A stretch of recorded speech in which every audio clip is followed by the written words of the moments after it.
Earlier on this offseason, there were some reports talking about a possible Kaapo Kakko trade and the New York Rangers trying to shop him to find a trade partner. And although apparently there were some reports coming back that the Rangers weren't kind of thrilled with the offers they were receiving, it is still possible we could see a Kakko trade happen at some point throughout this offseason or possibly throughout this upcoming season. Whether it is a trade deadline a little before that, we could still see a potential Kakko trade at some point in 2024 or 2025. So in today's video, we're going to kind of talk about the pros and cons of a possible Kakko trade here. Let's get right into it here, starting off with the cons of a potential deal. And before we get started though, quickly, I just want to preface, I don't really think we're going to see a Kakko trade happen throughout this offseason. I think if he's going to get dealt at some point before, next offseason, it'll be around the trade deadline, but I could be wrong. It still could happen this offseason, but I'm guessing it will be at the deadline, if not next offseason, or possibly him to stay with this team long term.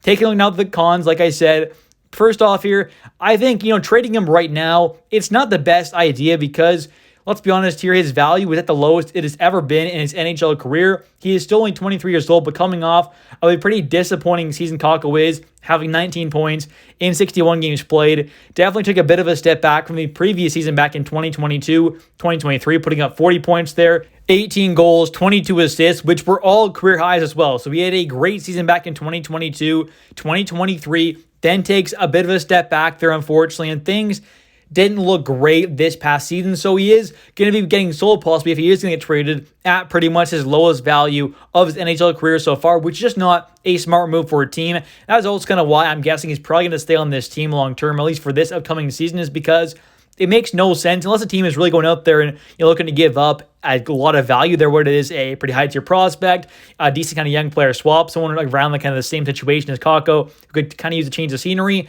or a pretty high tier draft pick or multiple draft picks, whatever it is. I think you have to get good value back for this guy. He is a former second overall pick. He's still only 23 years old. So to me, it doesn't make a whole lot of sense. He's a 23-year-old turning 24 in February. So it's not like he's some, 26, 27-year-old guy where he's kind of at the point where he's kind of more than like kind of stuck at where he's at right now in his development. This is a guy who's still very young, still developing, and still definitely can have that potential breakout season in coming years, whether it is this upcoming season, hopefully if he does stay with the Rangers, or possibly later on in the future as well. He's still 23, turning 24 in February. He definitely still can get better and possibly have that breakout season like we saw out of a guy like Alexis Lafreniere. But I also am not quite sure we're going to see that on the Rangers, him have a massive break, and maybe he does have another 40-point season or so, maybe up to 50 possibly at the very most. But if he's not getting that top 6 kind of minutes there and no real power play time, I doubt we'll see that big breakout season. My third con here is the fact that Kakko is still a pretty solid player. I think he is a solid right winger, definitely more of a defensive guy. We haven't seen that crazy offensive kind of production of him that we kind of hope we could see, but he's still a pretty solid kind of two-way winger there. Doesn't really do much in the penalty kill, but still solid defensively, can produce here and there offensively. So I think overall, this would be a bit of a loss for this kind of third line on this Rangers team. We definitely would lose some depth there, trading away a guy like Kakko. If you're just getting prospects and picks, whatever it is, kind of like that, you're not getting a kind of NHL player back possibly, which would mean you would lose a bit of depth there unless we know out there kind of sign someone else in free agency. You'd have to call up a young guy to fill that spot, which I'm not against, but the point is, you lose some depth there, so that would be a little unfortunate. And my fourth and final con is the fact that Kakko has been on this team, since he got drafted back in 2019, a second overall pick. He seems like a pretty good guy, good teammate, good locker room guy. So losing a player like that might hurt the morale a tiny bit on this team. I'm not saying it kind of ruin the morale in the locker room, but trading away a guy like this who's been on this team for a while now seems like a really good kind of guy and good teammate.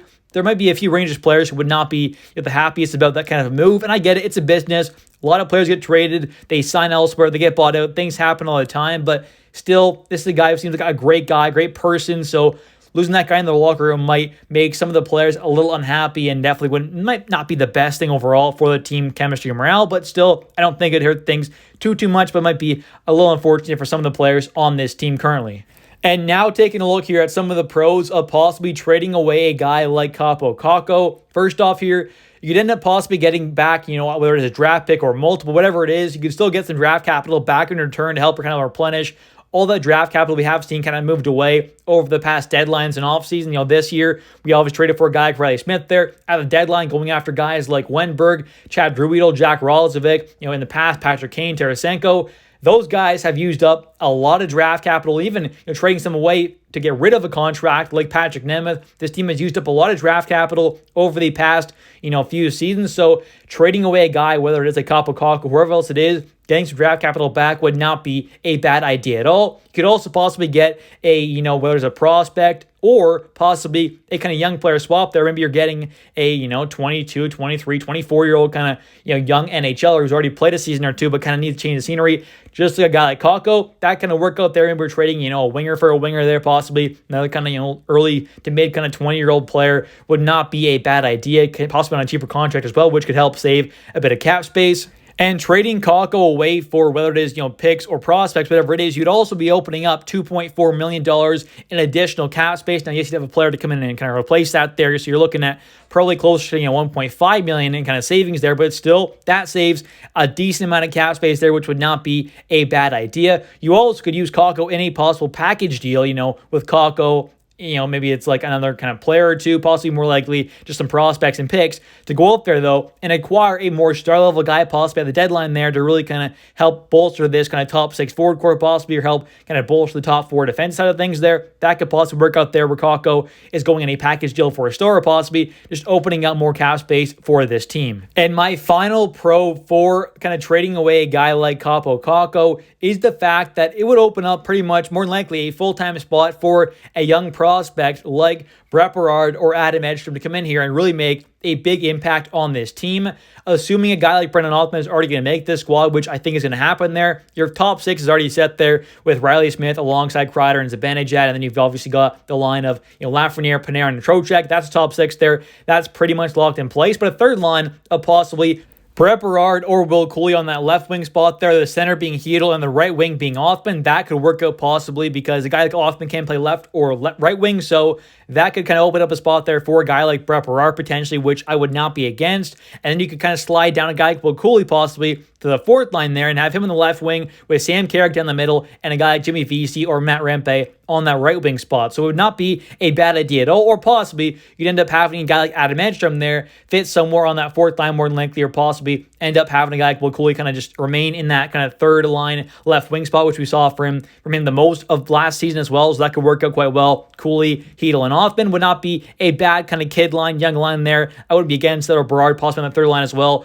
Move Cooley down there. A lot of different options you could have with Edstrom, Rempe, VC, Berard, Sam Carrick. A lot of those kind of guys could definitely kind of switch around there, but I think in general, this could be a pretty great bottom 6 with a lot of youth as well, which is, could be good, could be bad as well. We'll have to wait and see on what happens there and how many kind of rookies / young guys they want to have in that bottom 6, but definitely a lot of options there, and especially if we do see a trade for a guy like Kakko to go somewhere else, this could open up a spot for one of these young guys, which I would not be against at all. Anyways, if you have enjoyed this video, definitely hit that like and subscribe button. It helps the channel a ton. I would really appreciate it. And if you are a Rangers fan, there's no better place to be on YouTube than this channel. I post every single day, so definitely hit that like and subscribe for more daily New York Rangers content. And also, don't forget to comment down below your thoughts on possibly trading away a guy like Kaapo Kakko.